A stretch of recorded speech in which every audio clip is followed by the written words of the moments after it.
Beneath the fractured vault of a moon that bled frost across the ruins, Celine Arkwright traced the veins of ice in the stone, her fingers numb echoes of a heart long exiled. The wind howled through the crumbling arches of the old lunar shrine, carrying the scent of pine resin and distant blood from the valleys below.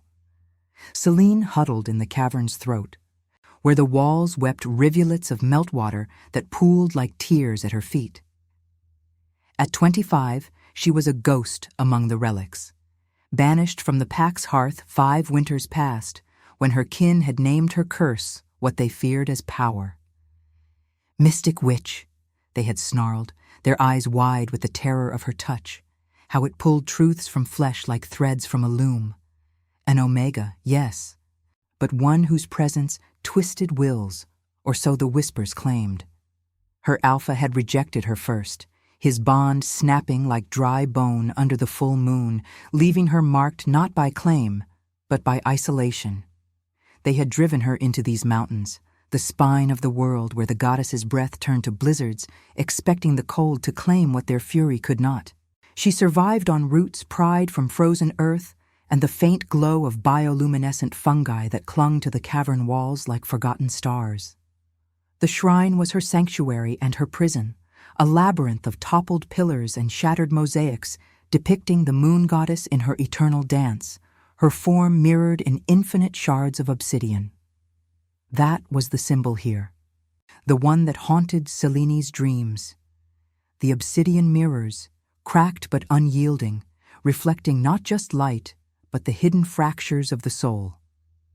She had found one intact fragment years ago, polished by time into a palm-sized lens, and it hung now from a cord around her neck, cool against her skin like a lover's indifferent breath. Through it, she saw not her own weary face, pale as driven snow, eyes the deep blue of storm-tossed seas, but glimpses of what lay buried, regrets uncoiling like smoke, desires sharp as thorns. Tonight, the wind carried more than chill. It bore the low thunder of pursuit. Celine pressed her back against the cavern wall, the rough stone biting through her threadbare furs. Her breath fogged the air, each exhale a fragile defiance against the encroaching night. She had felt it building for days, the pull of something vast and wounded, threading through the ley lines of the earth like a vein pulsing with fever. Her gift, that cursed resonance, hummed in her veins, attuned to the world's hidden rhythms. It was no domination as her pack had accused, it was echo, a mirroring of the soul's unspoken song. When she moved, others felt compelled to follow, not by force, but by the gravity of their own truths reflected back. In the shrine's isolation, she had learned to suppress it, dancing alone in the moon's pale gaze to keep the shadows at bay. But shadows came regardless. From the cavern's mouth, a guttural cry pierced the gale, wolfish, raw, laced with the copper tang of blood. Celine's heart stuttered, her hand instinctively clutching the obsidian pendant. She crept forward, silent as falling snow, peering into the storm-whipped darkness. Figures emerged from the white veil, hunters, their cloaks dusted with rime, dragging a burden on a makeshift litter of branches and hides. The man they carried was no ordinary fallen warrior, even from afar, his presence pressed against her senses like the weight of an avalanche held in check. Broad-shouldered, clad in armor scarred by blade and claw, his hair matted with sweat and grime, he was the Alpha King Torvald Rhyme. 42 seasons of unyielding command etched into every line of his form. Whispers of his wars had reached even these heights. The Iron Sovereign of the Northern Realms, whose conquests had painted the snows red from horizon to horizon. They dumped him at the cavern's edge, his body crumpling like a felled oak, a gash across his chest seeping crimson into the frost. "The mystic's lair," one hunter growled, his voice muffled by furs. "If she heals him, the king owes us thrones. If not, let the cold take its due." Their eyes, cold, opportunistic, scanned the shadows, but Celine held still, her breath a shallow rhythm in the silence. Torvald stirred, a low rumble escaping his throat, not pain, but command, even in weakness. His gaze, when it lifted, was steel gray, fractured by the fever of battle wounds, and something deeper, guilt, a chasm carved by choices that echoed like thunder in his soul. The hunters retreated into the storm, their forms swallowed by swirling white, leaving the king to the mercy of the wilds. Selene watched, torn between the instinct to flee and the inexorable draw of her gift. He was broken, this alpha of alphas, wounded not just in flesh, but in the iron core that had forged him. As he dragged himself toward the cavern's warmth, his movements labored, deliberate. She felt the first tremor, her hand twitching at her side, mirroring the subtle shift of his shoulder. Resonance. It began as a whisper, her body echoing his pain in faint, involuntary grace. She stepped back into the depths, heart pounding like war drums under the moon, knowing that to approach was to invite the unraveling of them both. The fire she kindled later, sparks coaxed from flint and the shrine's dry tinder, cast flickering shadows on the walls, illuminating the obsidian mirrors that seemed to watch. Torvald lay near the flames, his chest rising in ragged pulls, oblivious yet to the Omega who had become his unintended guardian. Selene knelt at a distance, the pendant warm now against her skin, reflecting the fire's glow in prismatic depths. What was strength, she wondered, if not choosing to face the mirror of one's own making? Outside, the wind mourned, Weavos distant and sorrowful, as the moon climbed higher, weaving their fates in silver threads. The fire's tentative glow licked at the cavern's edges, painting the obsidian shards in hues of amber and shadow, as if the mirrors themselves hungered for warmth. Selene sat cross-legged on the cold stone, her knees drawn close, watching the Alpha King's chest rise and fall in uneven cadence. Torvald Rime. His name evoked the bite of winter gales, a legacy of iron rule that had chilled the northern packs into submission. Yet here he lay, stripped of crown and command. His massive frame curled against the chill like a wolf pup denied its den. Blood crusted the gash across his ribs, a ragged testament to blades that sought more than flesh. She could smell it still, sharp and metallic, mingling with the earthy damp of the shrine and the faint, acrid smoke rising from the flames. Curiosity warred with fear in her veins, a storm she dared not unleash. Her gift stirred unbidden, a subtle vibration humming through her limbs, attuned to the ragged rhythm of his breath. When he shifted, a low groan escaping his lips, her own shoulder twitched in echo, mirroring the tension in his jaw, the flex of his fingers against the stone. She froze, pressing her palm to the floor to ground herself, the chill seeping into her skin like a warning. This was no mere echo of pain. It was the soul's reluctant confession, her resonance pulling forth what he buried deep. Domination, they had called it once, in the pack's fevered accusations. But she knew better now. It was revelation, a dance of truths that left both dancers exposed. Torvald's eyes fluttered open, steel gray and fractured, catching the firelight like blades half-drawn. He did not startle at her presence, as if the fever had dulled his instincts, or perhaps the weight of his wounds demanded focus elsewhere. "Water," he rasped, voice gravel over frost, commanding even in frailty. Selene hesitated, her heart a frantic flutter beneath her furs. To approach was to invite the mirror's gaze upon them both, his guilt reflected in her grace, her isolation in his unyielding stare. Yet the pull was instinctive, a thread drawn taut between Omega and Alpha, woven not by scent or claim, but by the moon's indifferent weave. She rose slowly, deliberate in her movements, and dipped a hollowed gourd into the meltwater pool. As she extended it toward him, her arm extended in fluid arc, his own hand lifted in unwitting symmetry, a mirror of her gesture, fingers curling as if to grasp an invisible lifeline. His gaze sharpened, confusion etching deeper lines across his brow. "What sorcery is this?" he murmured, voice laced with the edge of old authority, though it cracked on the final word. He drank deeply, water spilling over his chin like tears he would not shed. And with each swallow, her throat tightened in phantom echo, the cool rush imagined on her own tongue. Fear coiled in her gut, sharp as the wind's howl beyond the cavern mouth. She had hidden here to escape such entanglements, the pack's rejection a scar that pulsed with every full moon. They had seen her gift as a weapon, a twist of will that bent others to her whims.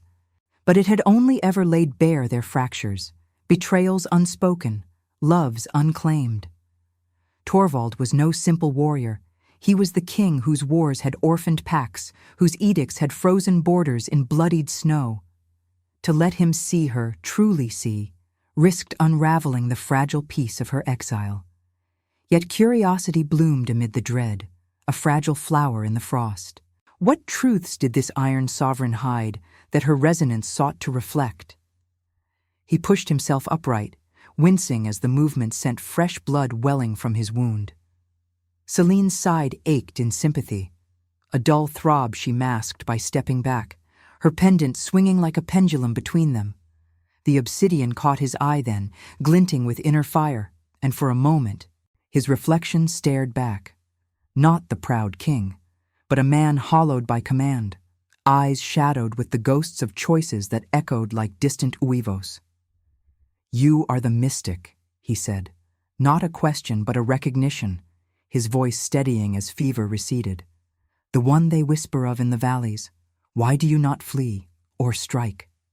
She met his gaze, her blue eyes steady as storm depths, though her pulse raced like wind through pines.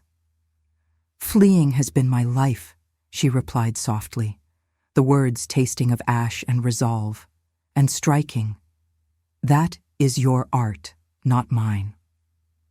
The denial hung between them, instinctive and raw, his posture rigid with the alpha's wariness, her stance a careful distance born of too many rejections. But in that space, curiosity flickered, a spark amid the embers, the way his mirrored gestures faltered as if her grace challenged the iron of his will. Dawn crept in grudgingly, gray light filtering through the cavern's cracks, when the first signs of pursuit stirred the air. Distant howls pierced the morning mist, not the wild chorus of wolves, but the disciplined cries of trackers, rivals to Torvald's throne, perhaps, or the hunters returned with greed sharper than blades. Celine's senses prickled, her gift attuning to the earth's tremor of approaching feet. Torvald tensed, his hand groping for a weapon that was not there, and in echo, her fingers flexed as if drawing bowstring. "They come for you," she whispered, fear twisting into something fiercer, protectiveness, unbidden and denied. He nodded, grim determination etching his features, and for the first time, their eyes held without fracture. Alpha and Omega, bound not by fate's cruel hand, but by the refuge they must forge from stone and shadow. As the howls drew nearer, crunching through the snow like omens, empathy stirred in the silence between them. A bond nascent, fragile as the fire's dying glow. She moved to block the cavern's throat, her form a sentinel in the half-light, and he rose to stand beside her, their shadows merging on the wall like obsidian twins. What was redemption, if not choosing alliance in the face of the storm's unyielding face? And now, I invite you to leave a trace of your presence in the comments. Tell us where in the world you're watching from, and the exact hour you hear this story. We wish to know how far these northern confessions travel, and at what moments of the night they find you. The howls sharpened into a chorus of malice, slicing through the dawn's fragile veil like fangs through flesh. Celine stood at the cavern's threshold, her body a taut bowstring in the half-light, the obsidian pendant pulsing warm against her collarbone as if it drank the encroaching threat. Beside her, Torvald's presence loomed solid, his breath steadying into the measured rhythm of a king reclaiming his throne, though pain etched shadows beneath his eyes. The wound at his side wept fresh crimson, staining the stone, and she felt it echo in her own ribs. a phantom ache that bound them tighter than any chain. Enemies approached, their steps crunching the snow into brittle warnings, drawn not just by the scent of blood, but by whispers of power. Hers, the mystic's curse that could bend wills. His, the crown that commanded legions. She glanced at him sidelong, the steel of his gaze meeting hers without flinching. A silent pact forged in the fire's dying embers. No words passed between them, only the shared pulse of survival, her resonance humming like a low wind through their veins. When she shifted her weight, testing the uneven ground, his foot mirrored the motion, subtle, involuntary, a dance he could not yet name. Fear flickered in her chest, not for the hunters, but for this unraveling thread, pulling his buried fractures into the light. What if her gift stripped him bare before the blades could? Yet in that fear bloomed a reluctant warmth, alliance born of necessity, stirring the embers of her exiled heart. The first assailant burst through the cavern mouth, a hulking beta clad in rime-crusted leathers, his axe raised high, eyes gleaming with the fervor of betrayal. He was no stranger to Torvald's wars, a former captain perhaps, twisted by ambition into a rival's pawn. "The Iron King falls here," he snarled, voice echoing off the obsidian walls, "and the witch with him." Celine's instincts surged. She lunged left, her dagger, a shard of the shrine's own stone, honed by lonely knights, flashing in her grip. Torvald mirrored her pivot, his uninjured arm sweeping up as if to parry an unseen blow, though no weapon graced his hand. The beta charged, axe whistling through the air, and she ducked low, the blade grazing her furs with a tear of fabric and chill. In echo, Torvald dropped to one knee, his growl a thunder that rattled the loose stones. They moved as one fractured shadow, her grace pulling his responses into symmetry, a waltz amid the violence, where her evasion became his shield. The beta swung again, wild and overreaching, and Selene sidestepped, her free hand pressing against the cavern wall for balance. Torvald's palm slapped the stone in kind, the impact jarring through her bones, steadying them both. She struck then, her dagger slicing across the hunter's thigh, drawing a spray of blood that arced like rubies against the snow-dusted floor. He howled, staggering back, but more shadows followed. 3, 4, their forms silhouetted against the gray dawn, bows drawn and fangs bared in the promise of the kill. Torvald rose fully now, his body leaning into hers without touch, a bulwark of muscle and resolve. "Behind the pillar," she whispered, her voice a thread of frost-laced command, pointing to a toppled column shrouded in gloom. He nodded, but it was her motion that guided him, her arm extending to indicate the path, his following in perfect arc, propelling him into cover. Arrows loosed, thudding into the stone where they had stood moments before, splintering the air with venom-tipped fury. Celine's heart thundered, the metallic tang of fear sharp on her tongue, mingling with the cavern's damp earthiness. She had fought alone before, scavenging beasts in the wilds, but this was different, protection woven with another, his strength amplifying her own through the mirror of her gift. From the shadows, she hurled a loose rock, her throw precise, cracking against a bowman's wrist with a sickening snap. Torvald's arm jerked in echo, but he channeled it forward, lunging from cover to grapple the nearest foe, a wiry scout whose knife sought her throat. They tumbled into the meltwater pool, splashing cold that soaked her vision from afar, her body shivering in sympathy as icy tendrils clawed up her legs. She moved to aid him, circling wide, her steps light on the slick stone, and he rolled in tandem, pinning the scout beneath his weight. The man's eyes widened in terror, not at the king, but at the unnatural harmony.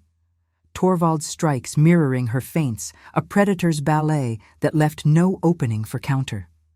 The skirmish blurred into a frenzy of grunts and clashes, blood slicking the floor in dark rivulets that reflected the weak dawn like fractured obsidian.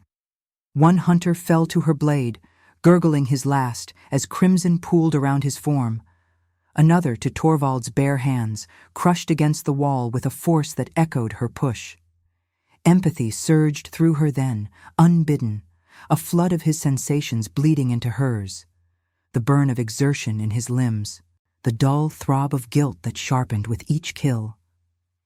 These were men he had once led, perhaps, twisted by the wars he had waged, their betrayal a mirror to his own iron choices. She felt it coil in her chest, heavy as chains, and for the first time her resonance faltered, not in weakness, but in shared burden, pulling his melancholy into her grace. As the last foe retreated into the storm, limping and cursing the cursed pair, silence descended, broken only by their ragged breaths and the distant wail of wind. Celine slumped against the pillar, dagger slipping from numb fingers, the pendant now cool once more, its surface etched with faint cracks from the chaos. Torvald stood over the fallen, his chest heaving, gaze distant, as if staring into the abyss of his reflections. Blood streaked his face, not all his own, and when he turned to her, the steel in his eyes softened, fractured, human. "You fight like the moon's own shadow," he said, voice roughened by the fray, extending a hand that trembled not from pain, but from the echo of her resolve. She took it, their palms meeting in a spark of warmth amid the cold, her gift humming softly now, a bond not of command, but of mutual unveiling. Isolation cracked within her, a fissure letting in light she had long denied. He was no savior, this king of frost and regret, nor she his redeemer. Yet in the refuge they had carved from stone and blood, empathy bloomed, tender and inevitable, a vine threading through the ruins of their souls. Outside, the snow fell heavier, blanketing the dead in white forgiveness, while the obsidian mirrors watched, silent witnesses to the choice unfolding. What was freedom, if not allowing another's truth to reshape your own unyielding heart? The cavern's silence wrapped around them like a shroud of fresh fallen snow, heavy with the scent of iron and damp stone, as Celine's fingers lingered in Torvald's grasp. His palm was calloused, etched with the scars of 1,000 commands, yet warm against her chilled skin, a contradiction that sent ripples through her resonance, echoing the steady thrum of his pulse into her own veins. She pulled away slowly, the separation a reluctant unraveling, her blue eyes searching his for the fracture she knew lay beneath the steel. The obsidian pendant swung between them, catching the faint light filtering through cracks in the vault above, its surface now veined with hairline fissures from the skirmish, as if it too had borne the weight of their mirrored strife. Torvald released her hand with a measured exhale, his broad frame sinking against the pillar, the wound at his side a slow seep of crimson that stained the furs beneath him. He did not speak at first, his gray eyes tracing the bloodied floor where the fallen lay, their forms already paling under the indifferent dawn. Guilt coiled in him like smoke from dying embers, and through her gift, Celine felt it seep into her, dense, suffocating, the residue of wars where mercy had been forged into blades. She had glimpsed it before, in the pack's rejections. Leaders hollowed by their own edicts, alphas who commanded loyalty but reaped isolation. But this was deeper, a chasm carved by a king's unyielding duty, where every conquest had demanded a piece of his soul. "Why do you echo me?" he finally asked, his voice a low rumble, laced with the gravel of exhaustion and dawning suspicion. He flexed his fingers, watching them as if they belonged to another. The memory of their synchronized dance in battle still vivid, a grace that had turned his iron strikes into something fluid, almost sacred. Celine knelt by the meltwater pool, dipping a rag into its icy depths, her movements deliberate to suppress the pull. Yet as she wrung the cloth, twisting it with careful pressure, his hands mimicked the motion unbidden, knuckles whitening against his thigh. She froze, the water dripping like tears onto the stone, her heart a frantic drum beneath the weight of revelation. "It is no curse," she whispered, rising to approach him, the rag extended like an olive branch under the moon's lingering gaze. The cavern's air thickened, charged with the spiritual hush of the shrine, where the goddess's mosaics seemed to stir in the shadows, eternal dancers frozen in obsidian, their forms a prophecy of bonds unbroken. She pressed the cloth to his wound, cool against the fevered heat of his skin, and in that touch her gift surged fully, no longer a whisper, but a torrent. Resonance bloomed, not as domination, but as unveiling, her essence threading into his, reflecting the buried truths he had armored against for decades. Torvald's breath hitched, his body arching slightly as visions flooded him, not hers, but his own, mirrored through her grace. He saw the boy he had been, wide-eyed in the throne hall of ice-carved spires, swearing oaths to protect the Pax under the full moon's vow. Then the wars. Bloodied fields where he had ordered charges into blizzards, his commands freezing allies in crimson drifts, their howls swallowed by the wind. A betrayal at the heart of it, a rival alpha, his own blood kin, who had whispered poisons into the council's ears, turning conquest into a crown of thorns. Guilt manifested as phantom blades in his chest, each choice replayed. The villages razed for strategic gain, the Omegas like her cast aside in the name of purity, their gifts deemed threats to the hierarchy. "No," he growled, his free hand clenching into a fist, and Celine's mirrored it, her arm trembling with the echo of his rage. She held steady, her touch a anchor amid the storm, feeling the weight of his melancholy seep into her like winter's bite. Tears pricked her eyes, not from pain but from the raw intimacy of it, the way her isolation reflected his throne's solitude, two exiles bound by the moon's indifferent light. "See it," she urged softly, her voice a caress against the cavern's chill. "Not to wound, but to heal. I am no weapon, Torvald. I am the mirror you have fled."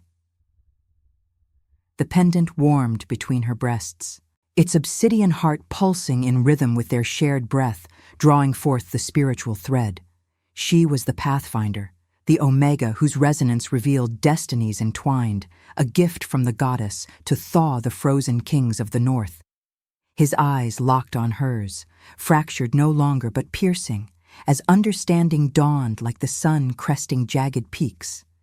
In her reflection, he saw not subjugation but salvation, the key to reshaping his iron rule into something compassionate, where power yielded to mercy. Enemies hunted her not for control, but because her truth could topple thrones built on lies. She was the revelation that could redeem him if he dared embrace the dance. Yet denial flickered, a shadow of his alpha pride rationalizing the bond as fever's illusion. "You unravel me," he admitted, voice thick with the tragedy of it, his hand rising to cup her cheek in tentative echo of her earlier touch. Warmth spread there, tender amid the blood and frost, stirring the first ache of acceptance in her exiled heart.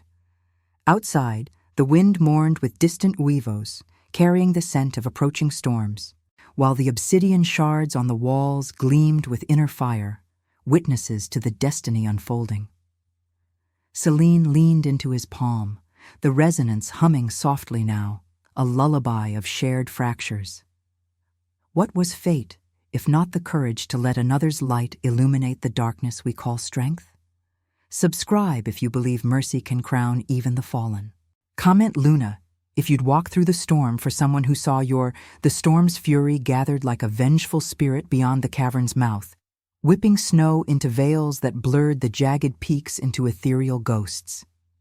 Celine felt the wind's bite seep through the cracks, carrying the acrid tang of smoke from distant campfires, enemies massing, their howls a dirge that clawed at the shrine's ancient bones. Her hand still tingled from Torvald's touch, the resonance lingering like a half-forgotten melody, threading his revelations into the fabric of her own solitude. She stepped back, the obsidian pendant settling heavy against her chest, its fractured surface now a map of their shared unveiling, lines of silver and shadow, mirroring the chasm between what he had been and what the goddess might yet forge. Torvald rose unsteadily, his frame casting a long silhouette against the fire's renewed flicker, which she had coaxed from embers with trembling hands. The wound at his side had staunched under her care, bound with strips torn from her furs, but the deeper gash, guilt's unyielding blade, festered in his eyes. Steel-gray storms, roiling with the weight of truths her gift had dragged into the light. He paced the cavern's confines, each step measured, deliberate, yet echoing hers in subtle harmony, the shift of his weight to her left mirroring her instinctive retreat toward the obsidian wall.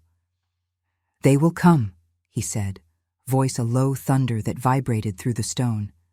"Not just for the crown, but for you, my kin.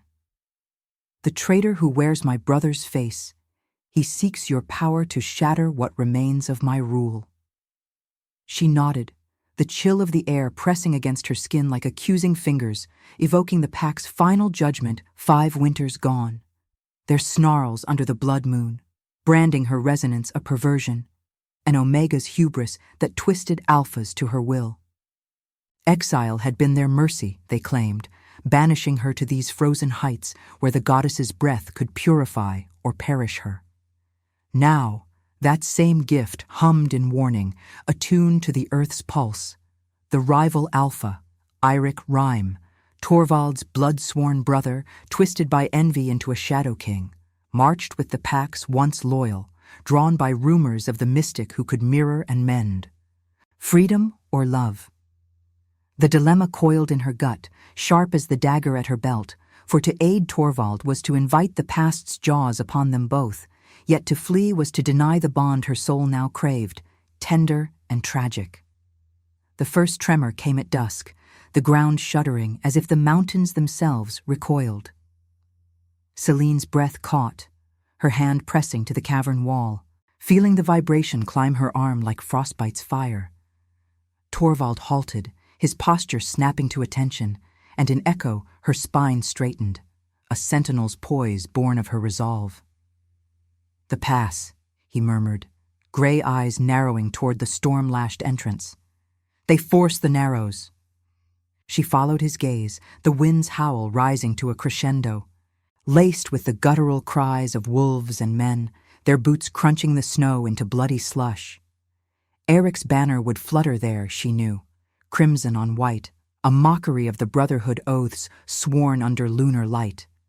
They emerged into the blizzard together, the cold a living shroud that stung her cheeks and blurred her vision, each flake a needle of retribution. Torvald led, his strides long and purposeful through the drifts, but her gift wove them into unity, her careful placement of feet guiding his, turning the treacherous path into a synchronized march. The obsidian pendant swung wildly, catching moonlight in fractured prisms that danced across the snow like scattered prophecies. Ahead, the pass narrowed to a throat of ice-sheathed rock, where torches bloomed like malignant stars, Eirik's vanguard, betas and warriors clad in steel and fur, their breaths fogging the air with snarls of allegiance turned venomous. Eirik himself stood at the fore, a mirror of Torvald in form, but warped by malice, taller, leaner, his hair a wild mane of frost-matted black, eyes burning with the zeal of the betrayed.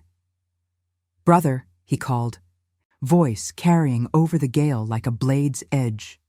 "You flee to witches now? The packs tire of your iron fist, your wars that leave only widows and graves." His gaze slid to Celine, predatory and appraising, the torchlight gilding his features in hellish red. "And you, the mystic Omega, join us and bend your gift to true power, or watch him fall as he deserves." Torvald's growl rumbled deep. A beast unchained, his hand clenching into a fist that hers echoed involuntarily, nails biting her palm until blood welled warm and coppery. The resonance surged, pulling Eirik's truths into sharp relief. Not just ambition, but a wound festered. Torvald's mercy in sparing him once, after a coup thwarted, now twisted into justification for war.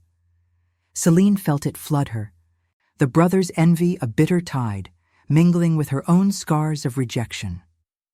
The packs flanked him, eyes hollow with the hunger of the dispossessed, their howls a chorus of the past's unquiet dead. Villages razed by Torvald's command, omegas like her cast out for gifts deemed unnatural. Confrontation erupted in a blur of motion and blood, the snow churning to crimson mud under flashing claws and steel. Celine dodged Abeta's lunge, her body twisting in fluid evasion, and Torvald mirrored it, a parry that felled the attacker with a crack of bone. Eric charged, sword arcing high, and she sidestepped, the blade whistling past her shoulder. Torvald countered in perfect symmetry, his borrowed dagger from a fallen foe clashing against his brother's in a shower of sparks. The wind screamed, carrying the scent of sweat and slaughter, while the moon hung low, a silver judge over the fray. In the melee's heart, Celine faced Eric alone for a breath, his blade pressing close, eyes wild with recognition of her power. "You could rule through me," he hissed, "not cower with this frozen relic." Her resonance touched him then, unbidden, a glimpse of his soul's fracture. The boy who had worshipped Torvald, now consumed by the lie that power demanded betrayal. She recoiled, the echo of his despair crashing into her like an avalanche, stirring the moral tempest. Forgive this kin, offer the mirror of mercy, and risk Torvald's throne crumbling to dust. Or embrace war's freedom, letting the bond with the king forge them into weapons, love a chain disguised as salvation. Torvald roared, pulling her from the blade's path, their bodies entwining in desperate harmony, his arm shielding her, hers steadying his faltering stance. Blood slicked the snow, a river under the moon's gaze, and as Eric retreated a step, howling retreat to his battered ranks, the choice hung suspended. Forgiveness, a path of compassion that might redeem the packs but shatter their fragile union. Or war, liberty's cold embrace, where love's proof lay in the scars they bore together. Celine's heart fractured like the obsidian at her throat. The wind's wail a spiritual lament for the souls teetering on destiny's edge. What was true power, if not the mercy to forgive the betrayer who mirrors your own shadowed heart? The snow-laden pass echoed with the ragged retreat of Eric's forces, their howls fading into the blizzard's maw like the last gasps of a dying fire. Celine stood amid the churned crimson drifts, her breath a visible specter in the freezing air, the metallic tang of blood clinging to her tongue as if she had tasted the fray herself. Her furs were torn, matted with ice and gore, and the obsidian pendant at her throat throbbed with a heat that belied the winter's grip, a silent pulse sinking to the thunder of her heart. Torvald's arm remained around her waist, a steadying anchor forged in the chaos, his touch sending ripples of his exhaustion through her veins, her gift weaving their fatigue into a shared shroud. He released her slowly, his gray eyes scanning the shadowed narrows where Eric had vanished, the rival's crimson banner whipping like a wound against the storm. Torvald's face was a mask of etched resolve, but beneath it, Celine sensed the fracture widening. Guilt's blade twisting deeper, not for the fallen warriors, but for the brother he had failed to redeem. The resonance hummed between them, pulling forth the echo of his past oaths, vows under the moon to unite the packs, now splintered by Eric's envy, into this bloody schism. She felt it coil in her chest, heavy as the snow's weight, mingling with her own scars. The pack's snarls as they drove her out, deeming her gift a threat to their fragile order, an Omega's whisper that unraveled Alpha's certainties. "We cannot run forever," Torvald said, his voice a gravelly undertone against the wind's ceaseless dirge, turning to face her fully. The moonlight filtered through the clouds in silver shafts, gilding his scarred features and casting long shadows that danced like spectral wolves across the ice-slick rocks. His hand rose to the gash on his side, fingers probing the makeshift binding, and in involuntary symmetry, Celine's palm pressed to her ribs, the phantom throb sharpening her breath. "Eric knows of you now. He will twist your resonance into a weapon, force the packs to see me as the tyrant who hides behind a mystic's veil. The choice falls to us: strike the heart of his camp at dawn, end the betrayal in blood, or seek parley under the truce moon. The words hung in the frigid air, laced with the spiritual weight of the shrine's ancient rites, the lunar truces where alphas laid bare their souls before the goddess, mirrors of truth shattering illusions of power. Celine's mind reeled, the dilemma a storm within, love or liberty. To stand with Torvald in war meant embracing the bond that had bloomed in the cavern's depths, his melancholy thawing her isolation into something fierce and redemptive, their mirrored grace a force to reclaim his throne. Yet it chained her to his iron legacy, the very hierarchies that had exiled her, turning her gift from revelation to conquest's tool. Forgiveness, then. Offer Eirik the mirror of her touch, reflect his festering wound, and perhaps mend the brotherhood. Granted freedom from the cycle of violence, but at the cost of Torvald's crown, his rule crumbling to dust, their nascent union sacrificed to compassion's altar. She stepped away, the snow crunching under her boots like brittle bones, her blue eyes locking on his with the intensity born of the heart's raw unraveling. The wind tugged at her hair, whipping strands across her face like threads of fate, and distant huevos rose, a chorus from the wild packs, sensing the pivot of destinies in the pass. "War would make us weapons," she murmured, her voice steady despite the tremor in her limbs, the resonance amplifying the quiet conviction into something visceral, echoing in his posture as he leaned forward, mirroring her resolve. "You have spilled enough blood for thrones built on frost. But mercy, it demands I touch the heart that betrayed you, risk my gift on a soul twisted by the same guilt that haunts you. What if it breaks us all?" Torvald's jaw tightened, the lines of his face deepening in the moon's pale scrutiny. And through her, she felt the war within him, the king's duty, forged in blizzards where he had ordered retreats that saved lives but cost territories. The Alpha's melancholy, nights alone in ice-hewn halls, haunted by the Omegas he had overlooked, their potentials crushed under the weight of tradition. Eirik's face flashed in her mind's eye, his eyes, so like Torvald's, burning with the pain of perceived slights. The boy who had once knelt beside his brother under lunar vows, now risen as rival to claim what envy deemed stolen. Her pendant warmed, the obsidian's cracks seeming to pulse with inner light, drawing forth the spiritual truth.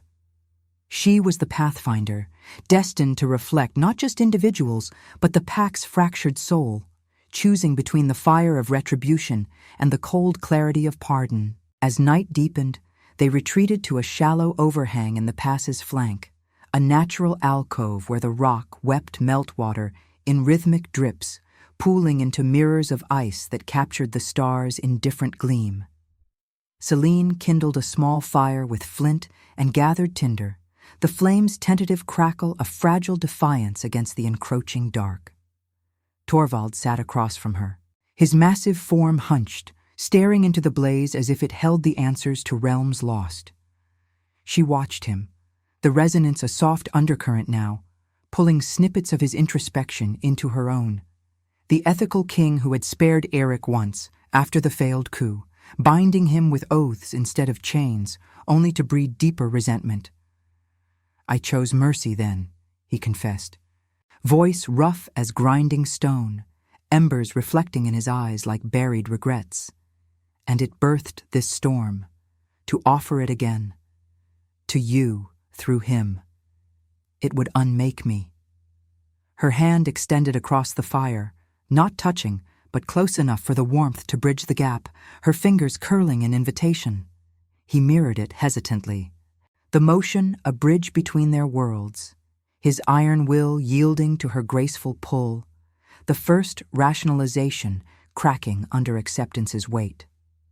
The air thickened with the scent of pine smoke and fresh blood, the wind's howl a spiritual summons from the goddess, urging the choice that would redefine them. Love was no reward here, but proof. To forgive Eirik meant Torvald surrendering his throne's unyielding grip, allowing her resonance to reshape him into a ruler of compassion, their bond a quiet revolution against the North's brutal hierarchies. Yet war promised liberty's sharp edge, freedom from entanglements, her exile unbroken, his guilt unhealed in the forge of battle. Tears froze on her lashes, unseen in the fire's glow, as the dilemma etched deeper. Power through vengeance or the redemptive fragility of pardon? The obsidian pendant gleamed, a fractured oracle, whispering that true strength lay not in crowns or commands, but in the mercy to let go. Outside, the moon climbed, bathing the pass in silver judgment, while the pack's distant calls wove a tapestry of waiting fates, redemption or ruin, hanging on the edge of dawn's unforgiving light. What was destiny, if not the harrowing grace to choose forgiveness over the throne's cold embrace? Dawn's first blush clawed through the storm's remnants, painting the pass in hues of rose and iron gray, where the snow lay scarred by the night's fury. A canvas of churned white and frozen crimson, whispering of battles paused but not ended. Celine's breath fogged the air before her, each exhale a fragile vow against the encroaching cold that seeped into her bones like the echo of old rejections. The obsidian pendant at her throat hung heavy, its fractured facets catching the weak light in prismatic warnings, mirroring the chasm within her, the pull of war's sharp liberty, where she could sever the bond and vanish into the wilds once more, her gift unclaimed. Or the tender peril of mercy, weaving her resonance into Torvald's fractured soul, risking all for a union that might thaw the North's unyielding heart. Torvald stood beside her in the alcove's shelter, his silhouette a bastion against the wind's mournful sigh, the fire's embers at their feet glowing like the last defiant stars. His gray eyes, tempered by the night's confessions, held hers without command, only the raw vulnerability of a king who had glimpsed his own shadows through her grace. The resonance thrummed softly between them, a spiritual current drawing forth his melancholy, the weight of thrones built on brothers' broken oaths, the guilt of Omegas exiled like her, their potentials crushed under the heel of tradition. She felt it coil in her chest, intertwining with her own exile's ache, the pack's snarls under the blood moon, branding her a curse, driving her to these heights where survival had been her solitary crown. "We end this," he said, voice a low rumble laced with the gravel of finality. His hand extending toward the pass's throat, palm upturned in surrender's gesture. Celine's fingers uncurled in echo, the motion fluid, inevitable, her heart stuttering as the choice crystallized. Not war's fire, but forgiveness's fragile flame. To strike Eirik's camp would forge them into weapons, love a fleeting spark amid the blood, but mercy demanded sacrifice.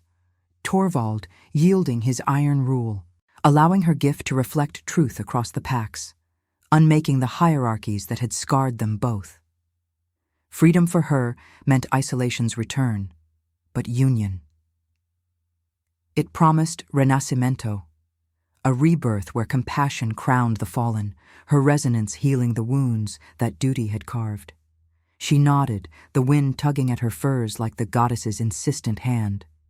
And together they descended into the pass, steps synchronized in silent harmony, her light tread guiding his heavier one, turning the treacherous drifts into a path of purpose. Distant howls rose, not in malice, but uncertainty, the wild pack sensing the pivot under the moon's fading silver. Eirik's forces had regrouped at the narrow's end, their torches flickering like wary eyes in the dawn. The rival alphas form a dark sentinel amid his warriors, his crimson banner limp in the calming gale. Blood streaked the snow there, remnants of the skirmish, and the air hung thick with the coppery scent, mingling with pine resin and the earth's thawed breath. Torvald halted at the forefront, his presence a thunderclap in the hush, and Selene stood at his side, her blue eyes steady as storm depths, the pendant pulsing warm against her skin. Eric advanced, sword sheathed, but stance coiled, his gaze flicking between them, envy sharpening to suspicion at the unnatural poise they shared, her grace echoing in his brother's unyielding frame. "Parley under truce?" Eric sneered, voice carrying the bite of frost, though uncertainty fractured its edge. "You reek of desperation, brother, and the mystic. Does she puppet you now, as the whispers claim?" The packs murmured, betas shifting uneasily, their eyes hollow with the famines of war, villages emptied by Torvald's campaigns, kin lost to blizzards of command. Selene stepped forward, her movement deliberate, and Torvald mirrored it, a step of unity that silenced the growls. The resonance extended like moonlight over water, not to dominate, but to unveil, her essence brushing Eric's aura in a tentative wave. He recoiled, eyes widening as visions assailed him. Not her making, but his own truths reflected. The boyish awe for Torvald's mercy after the coup, the slow poison of resentment as oaths bound him to the shadows, each slight a thorn twisting envy into betrayal. Guilt flooded him, sharp as a blade's kiss, and through her, Selene tasted it. The brother's soul fractured like the obsidian at her throat, yearning for the forgiveness it had long denied. Torvald's voice broke the spell, steady and resonant, carrying the ethical core that had always defined him. "No puppetry, Eric, only truth. I spared you once, binding you with words where chains would have sufficed. That choice birthed your storm, but it was mine, my failure to see the wound I inflicted. Take the pax, if mercy demands it. Rule as you will, but let the North heal from the blood we both have spilled." His words hung in the air, a philosophical gauntlet. What was strength, if not releasing the throne to the mercy that redeems? Sacrifice etched his features, the king's melancholy yielding to compassion's call, his hand unclenching fully now, empty of weapon or crown. Eric staggered, the resonance pulling deeper, flashes of shared boyhood hunts under lunar skies, oaths sworn in silver light, now tainted by the wars that had driven them apart. Tears froze on his lashes, unseen as the packs watched, their howls falling silent in the spiritual hush. Selene extended her hand then, palm open, the obsidian gleaming like a fractured star. "See yourself," she whispered, voice a caress amid the cold. "Not as rival, but as kin. The goddess mirrors us all, wounds and wonders. Choose healing, or the cycle devours us." The rival alpha hesitated, the wind stirring the snow into gentle eddies around them, and in that breath, acceptance bloomed, tragic, redemptive, the brother's envy thawing under truth's unrelenting gaze. He clasped her hand, brief and trembling, the touch a conduit, her grace flooding him with Torvald's buried regrets, the king's ethical heart laid bare, weaving forgiveness into the pack's frayed bonds. Eric stepped back, nodding once, his warriors lowering weapons as the dawn fully crested, bathing the pass in golden warmth that melted the frost from their furs. Torvald turned to her, his gray eyes softening into depths of quiet wonder, the resonance now a gentle hum of union, not resisted but embraced, love's proof in the choices that had reshaped them. He drew her close, forehead to hers, the world narrowing to the shared rhythm of their breaths, the obsidian pendant pressing between them like a sealed vow. No throne awaited, only the wild north reborn under compassionate rule. Her exile ended in the arms of the king who had learned to mirror mercy. Blood and snow mingled at their feet, symbols transmuted, pain into peace, rejection into destiny's tender embrace. In the distance, Weavos rose anew, a chorus of renewal under the climbing sun as the packs dispersed, fates intertwined in the goddess's eternal dance. Selene closed her eyes, feeling the warmth of his presence seep into her soul, healing the fractures of isolation with the slow fire of acceptance. What was Renascimento, if not the union of broken souls, forging light from the moon's shadowed grace? If your heart beat alongside ours, like, comment, and subscribe. Because every soul that joins our moon keeps the flame of redemption alive.